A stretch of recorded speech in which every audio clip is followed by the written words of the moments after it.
रात के 8 बज रहे थे। अरे भाई, आज तो हमारा खैर नहीं। काम से आते आते इतनी देर हो गई आज। अरे तभी मैं बोल रहा था आज सेठ के वहीं रुक जाता। अब हमें रास्ते में उस मनहूस हवेली से होकर गुजरना होगा। मुझे क्या पता था आते आते अंधेरा हो जाएगा। अब जो भी हो, बस वो आवाज न सुनाई दे। अगर वो आवाज सुन लिया और हमने अनसुना किया तो हमारा परिवार खतरे में आ जाएगा। अरे बस करो भाई, अब क्यों वो सब बात कर रहा है। जल्दी जल्दी चलो और हवेली देखते ही द्वार लगाओ। गांव की दोनों व्यक्ति बहुत ही डरे हुए थे। डरते हुए चलते चलते जब दोनों एक पुरानी हवेली के पास पहुंचे तो दोनों ने कुछ न देख के जोर से सीधा दौड़ लगा दिया।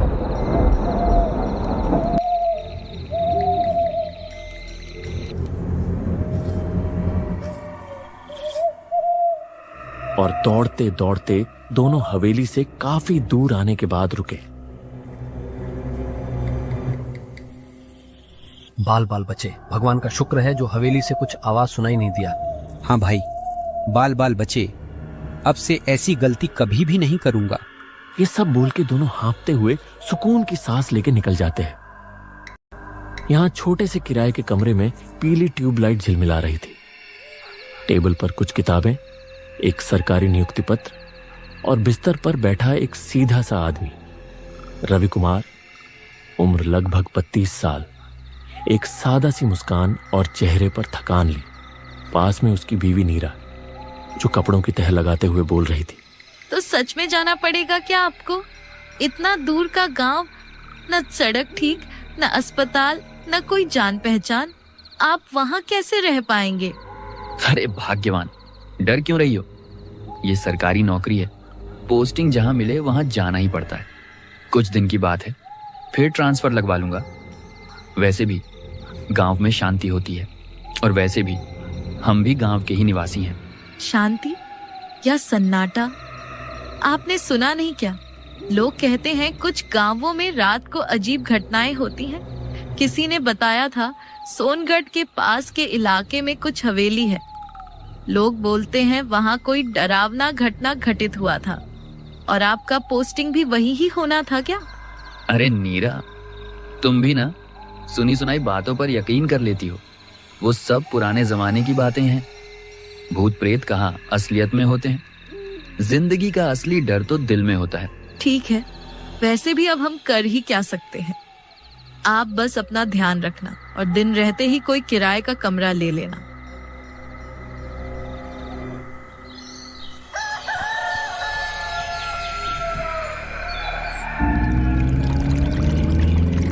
सुबह का मौसम सुहाना था। रवि नीरा से विदा लेके बस पकड़ने जाता है, लेकिन बहुत समय रुकने के बाद भी रवि को सोनगढ़ जाने का सीधा बस नहीं मिल रहा था। काफी समय इंतजार करने के बाद आखिरकार उसको एक बस मिला जो सीधा उसको सोनगढ़ पहुंचा देगा।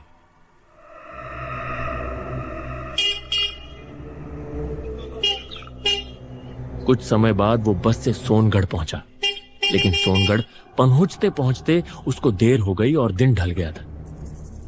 अब उसको अपने लिए एक किराए का कमरा भी ढूंढना था, इसलिए वो सोनगढ़ गांव के भीतर जल्दी जल्दी चल पड़ा।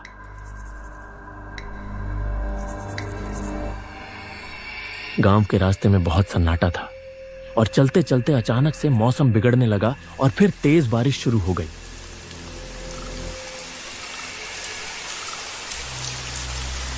ओहो, ये बारिश भी ना अभी ही आना था इसको भी। अब तो पूरा भीग जाऊंगा। मुझे जल्दी से अपना सिर छुपाने का कोई आसरा ढूंढना पड़ेगा। रवि ये सोच के बारिश से बचने के लिए दौड़ने लगा और तभी थोड़े ही आगे जाके उसे एक हवेली दिखी और रवि बिना कुछ सोचे दौड़ते हुए उस हवेली में चला गया। हवेली में आते ही उसको अजीब सा महसूस होने लगा। उसे आसपास की हवाओं से घुटन सी होने लगा। ये कैसी जगह है? आसपास की हवा में कैसा घुटन सी है। शायद यह भी कोई पुरानी हवेली है। रहने के लिए नहीं, पर फिलहाल छत के नीचे तो रह ही सकता हूँ। उसने देखा मुख्य दरवाजा खुला हुआ था और ये देख वो अंदर चला गया। अंदर आते ही उसने देखा कि अंदर अंधेरा और सीलन थी।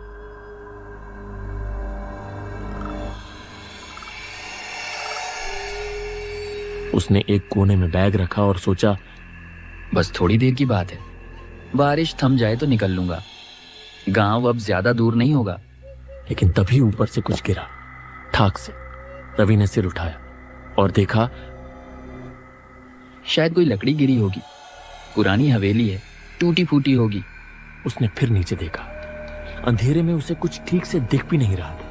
उसने अंधेरे में जैसे तैसे देखा कि दीवार पर किसी बच्चे की उंगलियों जैसे निशान थे, मिट्टी में गड़े हुए, जैसे किसी ने अंदर से बाहर निकलने की कोशिश की हो।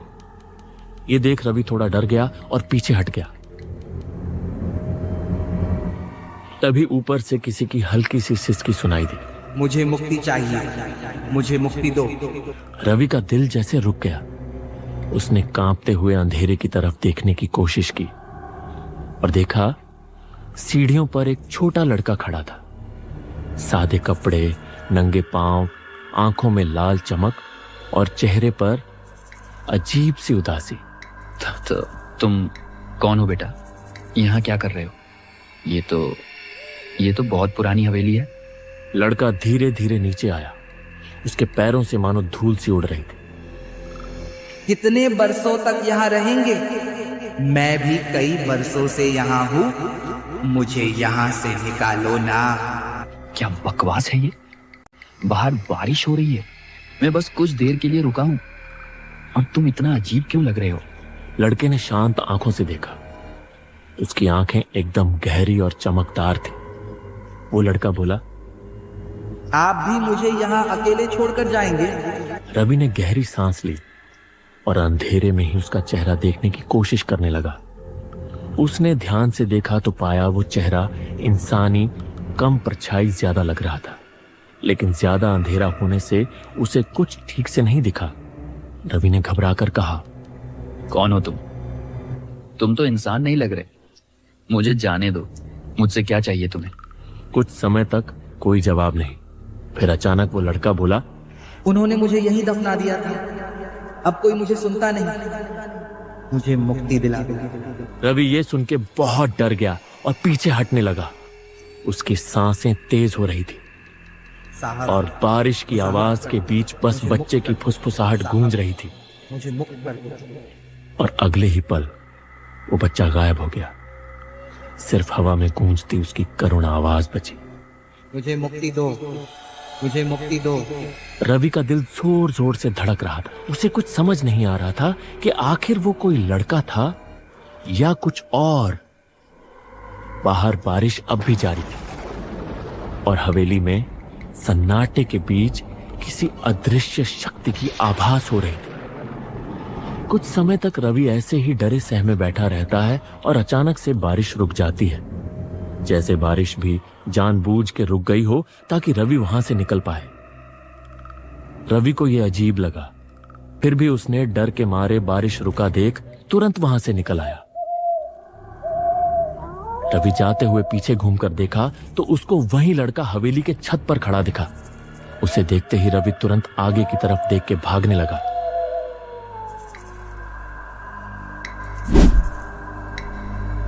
कुछ समय बाद जैसे तैसे लोगों से पता करके गांव के स्कूल की प्रधान शिक्षक के घर पहुंचा।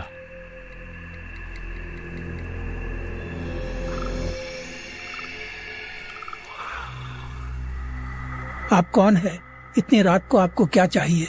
मैं हूँ रवि, आपके स्कूल के विज्ञान का नया शिक्षक। ओह, अच्छा अच्छा, आइए आइए।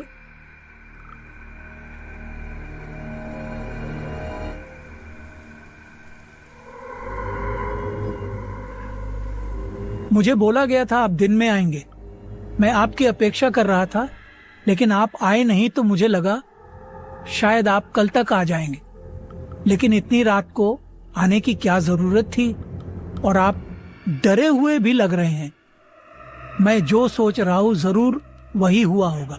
आना तो दिन में चाहता था, लेकिन बस नहीं मिल रही थी, और जब मिली तब आते आते शाम हो गई। और रास्ते में जो हुआ मेरे साथ उसे देख के तो मेरी रूह कांप गई, ऊपर से वो अजीब सी बारिश। मैं सब समझ गया। आखिर आपके साथ क्या हुआ? आप किस्मत वाले हैं जो वहाँ से निकल आए। गांव में अफवाह है बहुत पुराने। अफवाह? कैसी अफवाह? आप जरूर उस हवेली के पास गए थे और वो हवेली भी आपको उसके पास खींच ले गई होगी, क्योंकि यहाँ तो कोई बारिश नहीं हुई और जरूर आप जब हवेली के पास पहुंचे तो बारिश हो गई होगी। हाँ, ऐसा ही हुआ था। लेकिन वो अफवाह क्या है? अफवाह नहीं, श्राप कहो। गांव के लोग और हम सब मानते हैं कि जो कोई भी रात को उस हवेली के पास जाता है उसे कुछ आवाजें सुनाई देता है या कोई परछाई दिखाई देता है, और अगर उस आवाज को कोई अनसुना करके आता है तो वो और उसका परिवार नींद में ही मरे हुए पाए जाते हैं। हालांकि अभी तक गांव के किसी भी व्यक्ति के साथ ऐसा हुआ नहीं, क्योंकि रात को कोई उस हवेली के पास नहीं जाता है और भूल से चले भी जाए तो सीधा दूर भाग जाते हैं। लेकिन मैं तो हवेली के अंदर ही था और नहीं मैंने सिर्फ आवाज सुना था। मैंने तो वहां एक बच्चे को भी देखा जो कि परछाई जैसा लग रहा था। वो बिल्कुल भी इंसानी बच्चा नहीं लग रहा था। रवि के मुंह से ये सुन के हेडमास्टर की आंखें जैसे फटी की फटी रह गई। वो डर से दहक उठा था, साथ ही उसे रवि के लिए बुरा लग रहा था। रवि, ये तुमने क्या किया? कुछ भी हो जाता, लेकिन तुमको उस हवेली में नहीं जाना था। अब आगे क्या होगा तुम्हारे साथ, ये सोच के ही डर लग रहा है। ऐसा पहली बार किसी के साथ हुआ है। गांव वाले अगर ये जान लेंगे तो तुम्हें गांव में रहने भी नहीं देंगे। रवि हेडमास्टर के मुंह से ये सब सुन के बहुत डर जाता है।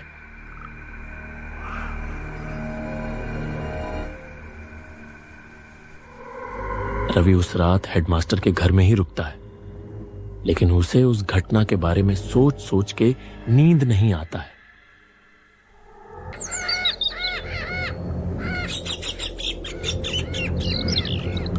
अगली सुबह रविवार का दिन था। रवि डरते हुए हेडमास्टर से बात करने लगा था। सर, मुझे पूरी रात नींद नहीं आई और सोचा अगर उस हवेली की श्राप लगते ही किसी के परिवार को नुकसान होता है तो क्यों ना मैं मेरे घर जाऊं ही नहीं। जो भी होना है मेरे साथ हो जाए। मेरे गलती की वजह से मेरी पत्नी को कुछ नहीं होना चाहिए। मैं आज ही उस हवेली में खुद जाऊंगा और जो भी होगा मेरे साथ होने दूंगा। बस मेरे पत्नी को कुछ नहीं होना चाहिए। नींद तो मुझे भी नहीं आई है। गांव में जो अफवाह फैली है उस पे जितनी विश्वास है उतना कहीं ना कहीं संदेह भी है। लगता है वहां कोई राज छुपा है। और कल जो तुमने बताया कि तुमने एक बच्चे की परछाई देखी, उससे मुझे बहुत हैरानी हो रही है। कैसी हैरानी सर? कहा जाता है कि बहुत वर्ष पहले उसमें गांव के सबसे अमीर ठाकुर हरिचंद्र और उनके बेटे का परिवार रहता था उस हवेली में। वे लोग बहुत अमीर थे, लेकिन दिल के बहुत क्रूर और कंजूस किस्म के थे। और उसी महल में गांव का एक लड़का काम करता था। और बाद में पता चला कि उस लड़के ने धन के लालच में सबको नींद में ही मार दिया और सब कुछ लेके भाग गया। तो फिर मैंने जो बच्चा देखा वो भी उन ठाकुरों का ही था क्या? नहीं, और वही तो सोचने वाली बात है।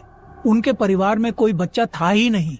और अगर सच में वहां कोई आत्मा का साया है तो उसमें उन ठाकुरों की आत्मा का साया होना चाहिए था, न कि कोई बच्चे का।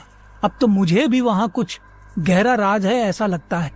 जो भी हो जाए अब तो वहां जाके ही देखना पड़ेगा, लेकिन हमको दिन में जाना पड़ेगा। ठीक है, लेकिन आपको मेरे लिए खतरा उठाने की जरूरत नहीं थी। मैं अकेले ही चला जाऊंगा। नहीं नहीं, अब तो मुझे जानना ही है कि वहां का राज आखिर है क्या। दोनों उस हवेली में जाने की ठान लेते हैं और कुछ समय बाद दोनों हवेली जा पहुंचते हैं।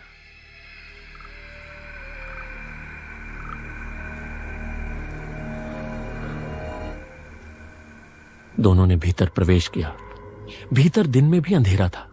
रात के मुकाबले कम था, लेकिन देखने में बहुत भयानक लग रहा था। रवि सीधा जोर जोर से बोलने लगा। कौन हो तुम? और तुमने कल रात को मुझे यहां क्यों बुलाया? मुझे पता है कल रात तुम ही मुझे यहां खींच लाए थे। क्या चाहिए मुझसे?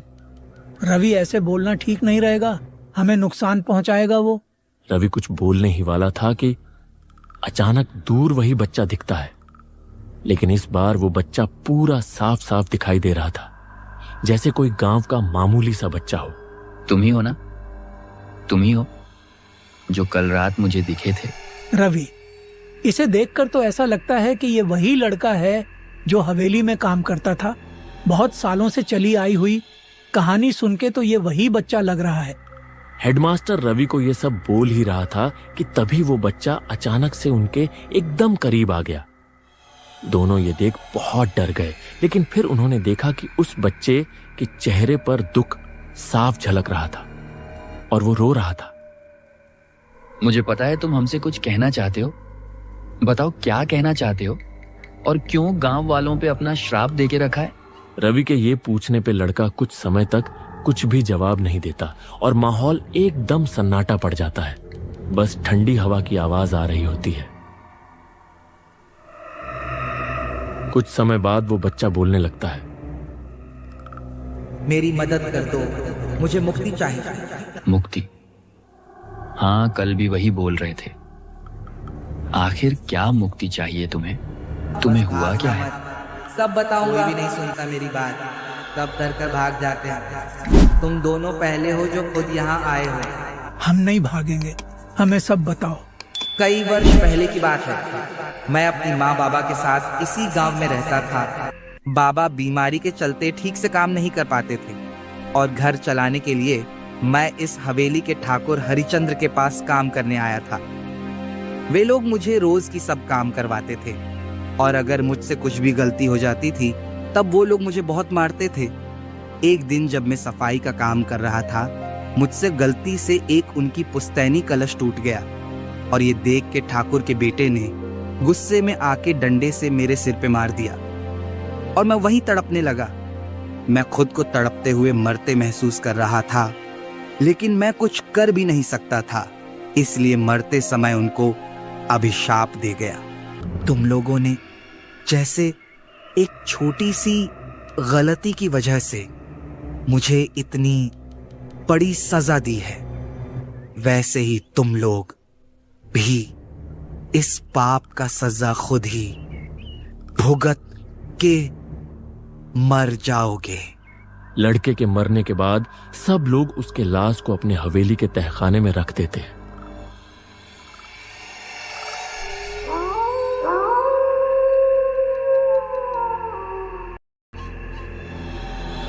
लेकिन कुछ दिन बाद वैसा ही हुआ जैसा उस लड़के ने मरते समय कहा था। उनके कुएं में एक जहरीला सांप मर जाता है और जब सब लोग वो पानी पीते हैं, सब रात को अपने अपने बिस्तर में ही मरे हुए मिलते हैं। गांव वालों ने जब देखा कि सब लोग रहस्यमयी तरीके से मरे हुए थे, तब लोगों ने सोचा कि मैंने सबकी हत्या करके उनका धन लेके कहीं दूर भाग गया। और फिर गांव के लोगों ने ठाकुर के परिवार का अंतिम संस्कार करके मेरे माँ बाबूजी को गांव से निकाल दिया और जंगल में भटकने के लिए छोड़ दिया। मुझे तो पता भी नहीं चला कि मेरे माँ बाबा ने अपनी आखिरी समय में क्या कहा और कैसे बिताया। मैंने सोचा था कि मैं उनको एक अच्छी जीवन दूं, लेकिन मेरी वजह से वे हत्यारे के माता पिता कहलाए और मैं बेबस होकर इस हवेली में कैद हो गए। रवि और हेडमास्टर लड़के के मुंह से ये सुन के बहुत उदास हो गए और लड़के की दुख भरी कहानी सुन के दोनों के आंखों से आंसू निकल गए।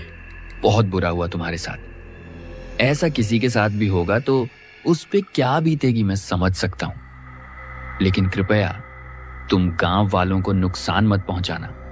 हम तुम्हारी मदद करेंगे। हम करेंगे तुम्हारी अंतिम संस्कार और सब गांव वालों के सामने ये सच्चाई लाएंगे। अब सच्चाई किसी के सामने लाने का कोई फायदा नहीं है, लेकिन तुम लोग मेरा अंतिम संस्कार कर दो।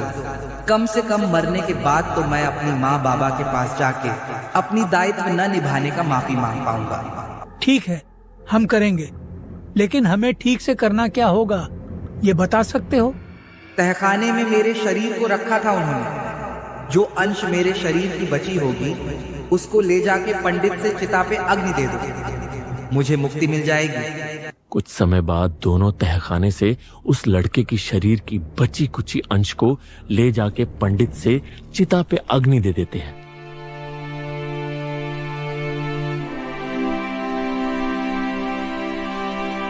और गांव के लोगों को सब सच्चाई बता देते हैं।